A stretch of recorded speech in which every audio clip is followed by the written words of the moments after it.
Right now, I'm just looking at all the loots I got, just to I pause it periodically, and then I'm gonna start it back up.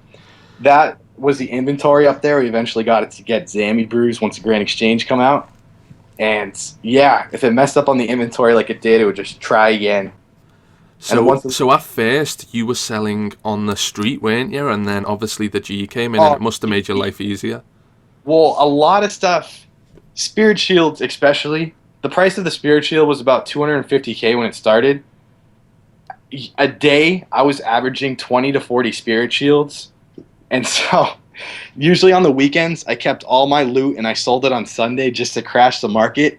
And there would be points where I would sell elixirs for 500K and they wouldn't sell instant. And then there'd be points where I sell Spirit Shields for 50K and they wouldn't sell instant just because, I'm very lazy and wanted the things to get bought right away. Yeah. So as you were saying, you eventually led up to 28 accounts now.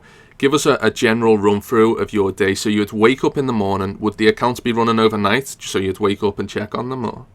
Yes, my friends like to play it safe with their botting times. They said probably 12 to 16 hours to be on the safe side. But I said screw that because I could run it the whole day and make double the money. Correct. So my whole goal was to make about, try to run them 24/7. But various things got in the way, such as we have one account holding down the instance called a walker. The walkers would get mass banned because it's a newly created level 3 account that just was walking around to stay to hold the instance the whole day. So you get up in the morning. You'd make sure the accounts were running. You'd run them pretty much all the time, and you were saying about at the end of the day you would generally collect off every single day.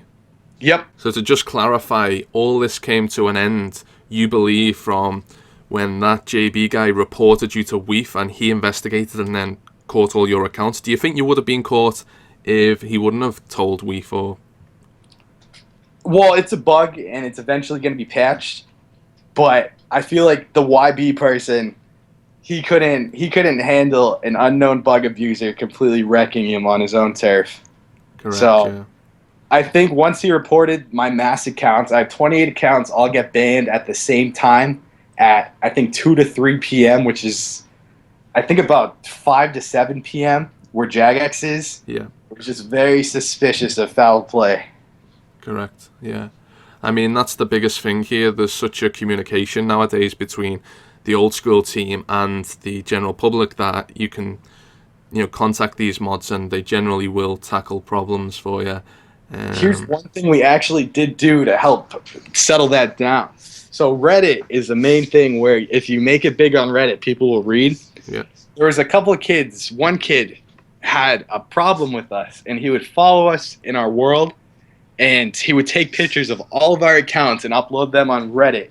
And even though he was 100% right, assuming that we were Corporal D spots, we would just mass downvote his post with hundreds of Reddit accounts. Yeah. So it would eventually either get deleted or no one would see it. So that was kind of our defense.